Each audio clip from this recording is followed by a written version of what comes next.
Hello hello hello. Motion in straight line का second number lecture बच्चा। First lecture में हम लोगों ने पार्टिकल के रेस्ट और मोशन पोजीशन को समझा था। हमने सीखा था कि पार्टिकल का डिस्टेंस और डिस्प्लेसमेंट क्या होता है।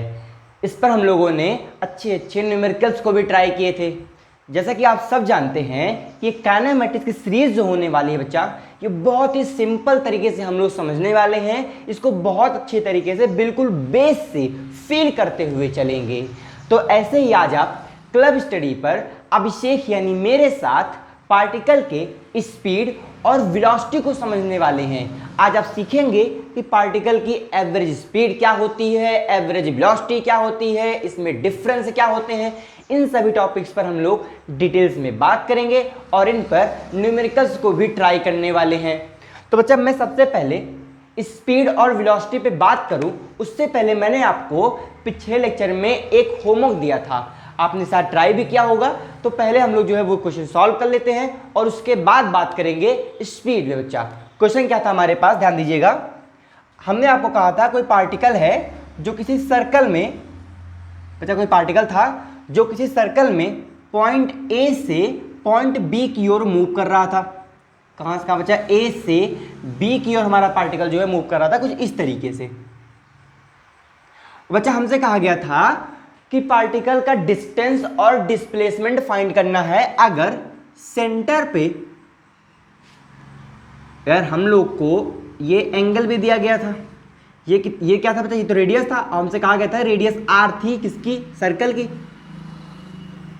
ये सारी इंफॉर्मेशन अभी हमारे क्वेश्चन में दी गई है। और ये एंगल कितना दिया गया था? ये एंगल दिया गया था 120 डिग्री।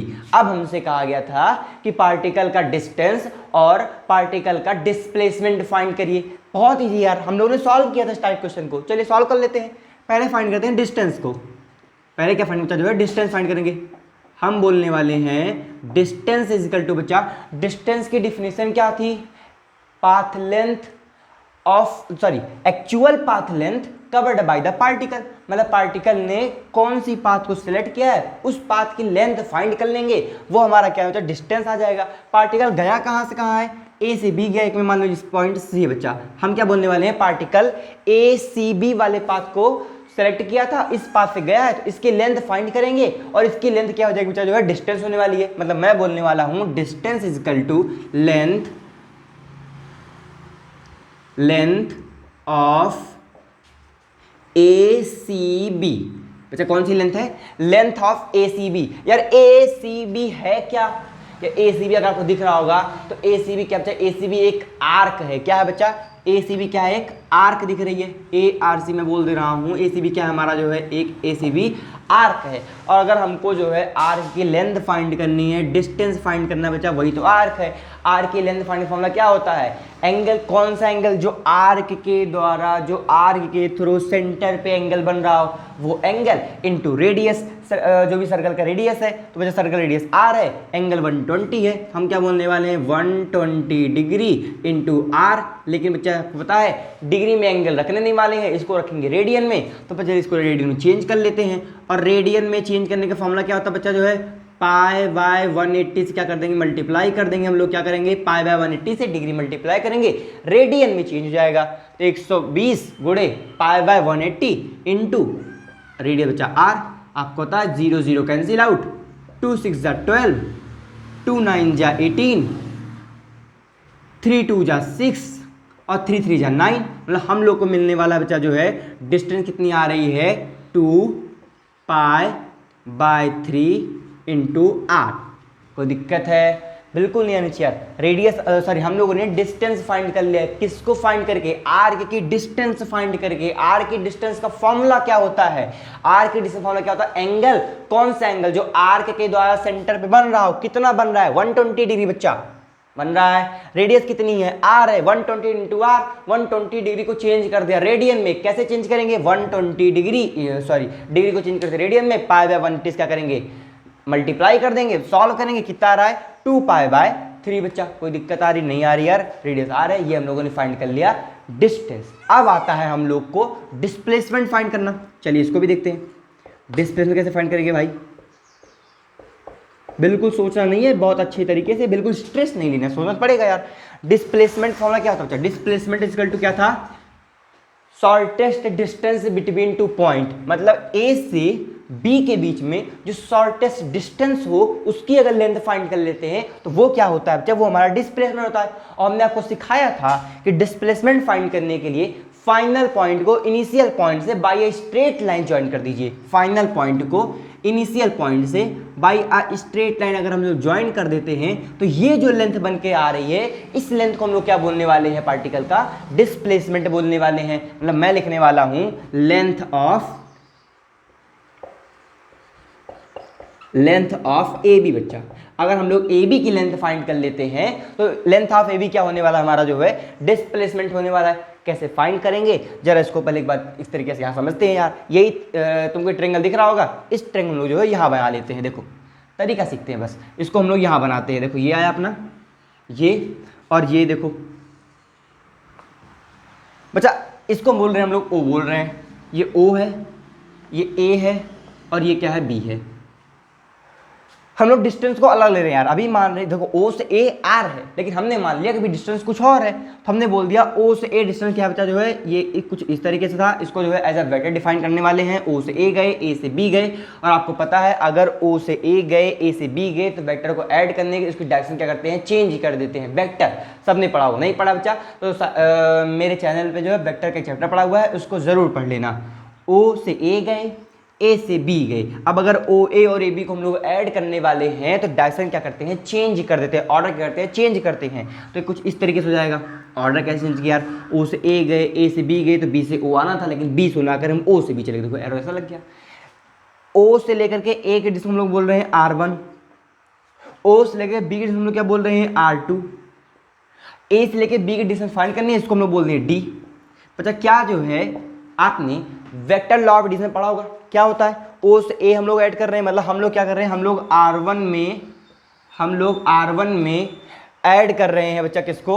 R1 में ऐड कर रहे हैं D को। R1 plus D is equal to R2। कोई दिक्कत आ रही है?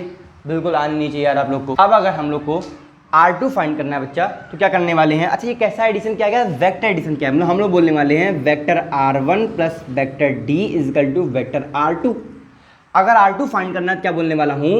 R2 इजकल टू R2 हम लोग को D फाइंड करना है यार। D इजकल टू क्या आने वाला है? R2 minus R1।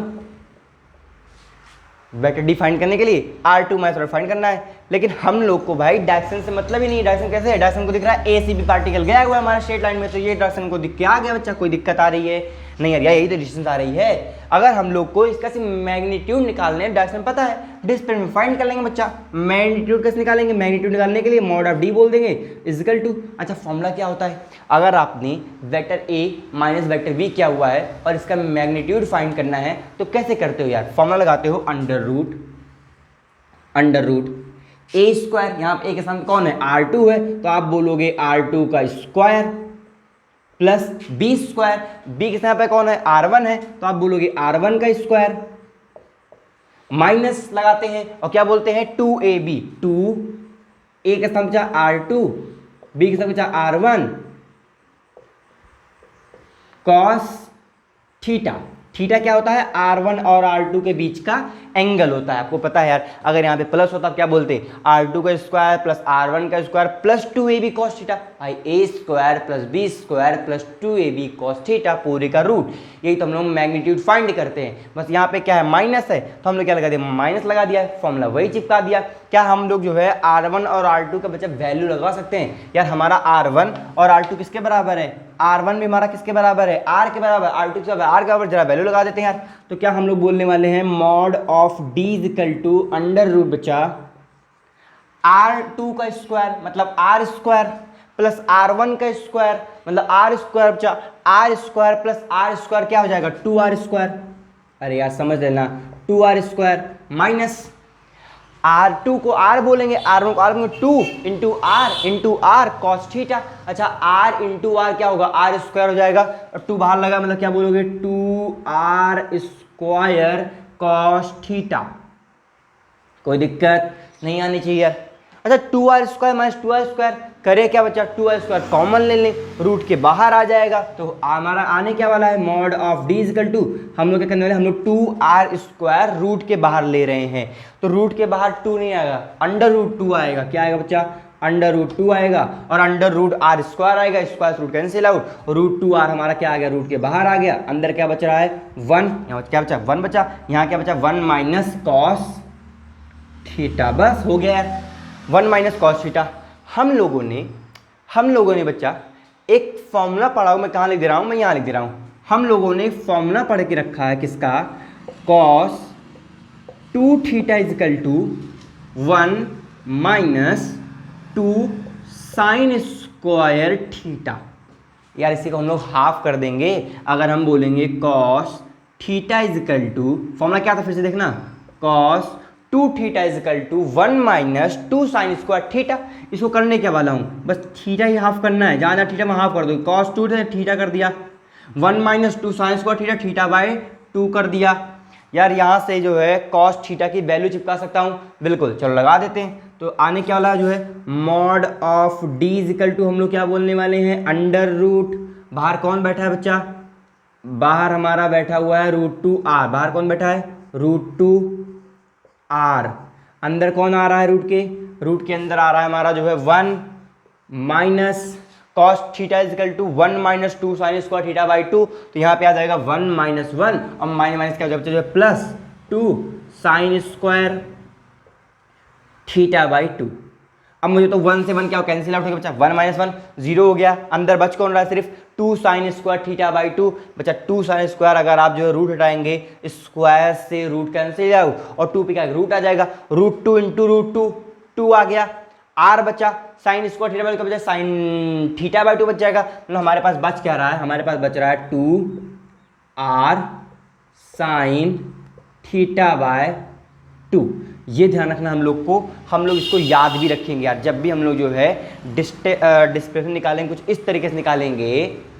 यार ये क्या दिया गया है हम लोग को, कोई भी जो है स्पेसिफिक ट्रायंगल नहीं बना था, एक स्पेसिफिक ट्रायंगल जो कि हम इक्विलेटरल ट्रायंगल बनाया क्वेश्चन सॉल्व किए थे, वहाँ पे हमने दिखा दी इक्विलेटरल ट्रायंगल आया था, हमने बोला अगर यार है तो इक्विलेटरल ट्रायंगल की तीनों साइड आपस में क्या होती हैं, इक्वल होती हैं, तो हमारा ये भी यार आ गया था। लेकिन अगर कुछ इस तरीके से ट्रायंगल नहीं बन रहा है, थीटा हमको पता है बच्चा, तो ये हमेशा चाहे इक्विलेटरल ट्रायंगल चाहे जैसा हो, ये हमेशा फॉलो करने वाला है। तो आप जब भी फाइंड करेंगे डिस्प्लेसमेंट को, डिस्प्लेसमेंट फॉर्मूला याद रख लेंगे यार, वो क्या आने वाला है हमारा जो है डिस्प्लेसमेंट फॉर्मूला क्या निकल के आएगा, वो आएगा 2r साइन थीटा बाय 2। और अब हम लोग जो है थीटा की वैल्यू चिपका सकते हैं। थीटा वैल्यू कितनी है, थीटा था क्या यार, जिन वेक्टर्स को आपने ऐड किया था, आपने OA और OB को ऐड किया था, OA और OB के बीच का एंगल कितना है, 120 डिग्री है। थीटा यहां लगा दो भाई, 2r साइन थीटा कितना था, 120 था, 120 बाय 2 करेंगे आप, मतलब 60 आ जाएगा, और साइन 60 की वैल्यू कितनी बचा, साइन 60 √3 बाई 2, लगाओ जरा, 2r अंडर √3 बाई 2, 2 से 2 कैंसिल आउट, और हम लोग को जो है अब डिस्प्लेसमेंट मिल करके आ गया, और वो कितना आ रहा है, अंडर √3r। डिस्टेंस कितना आया था बच्चा जो है 2π/3r, डिस्प्लेसमेंट कितना आया, अंडर √3r। कोई दिक्कत आ रही है, बिल्कुल भी नहीं आनी चाहिए, क्वेश्चन समझ में आ चुका है, इसको नोट कर लीजिए और फिर बात करते हैं स्पीड पे बच्चा।